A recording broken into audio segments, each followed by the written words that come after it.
Now, going to the fall season, the Celtic people of the north used to believe that during the fall season their year began. And actually for the Celtics, their New Year's was November 1st. October 31st was the final day of the year for the Celtic people of the north. And that day was called the Day of Samhain.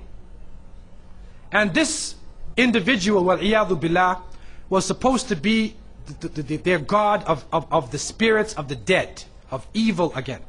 And according to their belief, the evil spirits would rise to the surface and would terrorize people on that evening.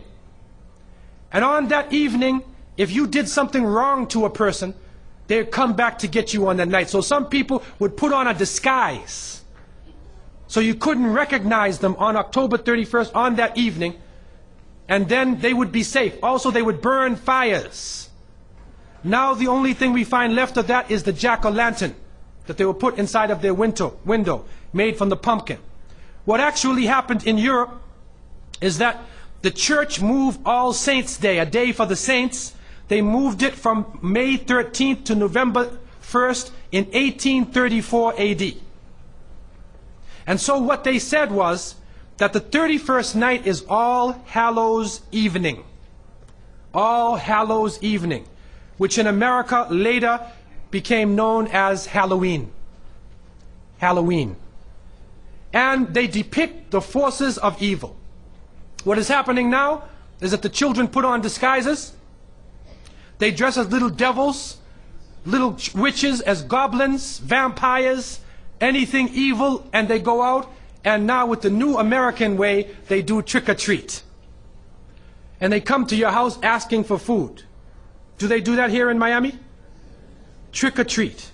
They knock on your door in their disguise. And some Muslims, thinking they want to be Americans, or they want to be Canadians, they send their little children, and they're in little disguises. So what are you going to dress them as? A little angel? What are you going to be? How are you going to dress and go out there? And so the reality that we recognize is that, number one, this is the day of Samhain. And the Quran tells us, Inna shaytana lil insani aduwwun mubin, that the devil is an open enemy to humanity. There is no compromise with the devil. So we don't play around and disguise ourselves as little devils, little shayateen. We do not disguise ourselves as this, because it is an open enemy to the people of monotheism. Also, there are a number of other aspects. What is happening now, as you may know in America, is that there is a new church coming about, which is called the Church of Satan. Wal-iyadhu billah. And in the 60s in San Francisco, the church was initiated. And right now in the American army, if you are Jewish and you die, they bring you a rabbi. If you're a Muslim, they'll bring you an imam. If you're Christian, they'll bring you a priest or a minister. If you're registered as part of the Church of Satan, they bring you a priest from the Church of Satan. A'udhu billahi minash shaitanir rajim.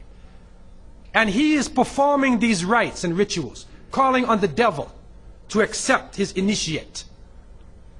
And so this is growing in this society. And they actually did a couple movies. They did this Rosemary's Baby. Right? They also, The Exorcist. And a number of movies they did to frighten people with evil. That you will be so afraid of evil, and they show the priests as bumbling idiots, falling down over their feet, can't do anything, running away from the devil. And the devil is a businessman in his suits. And he has the power of lightning and everything. So even though the devil dies in the end, you end up being more afraid of the devil than anything else. That's part of the plot, to brainwash people to be afraid of the shaitan. The reality is that the Prophet ﷺ said that the upper hand is better than the lower hand. Al-yad al-ulya khayrun min al-yad al-sufla. That the upper hand is better than the lower hand. What that means is you should be the one who gives and don't beg. That we should not be begging. And so to send a Muslim child out to trick-or-treat is a demeaning, lowering thing.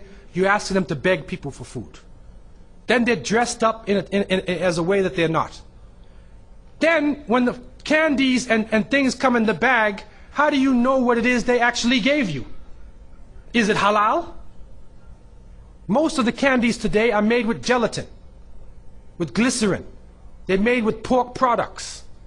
We had one person in our area, in the Boston area where I grew up, one person in our area, in our project, he used to sit back and he used to give everybody X-Lax. You know X-Lax? He'd give you chocolate and he put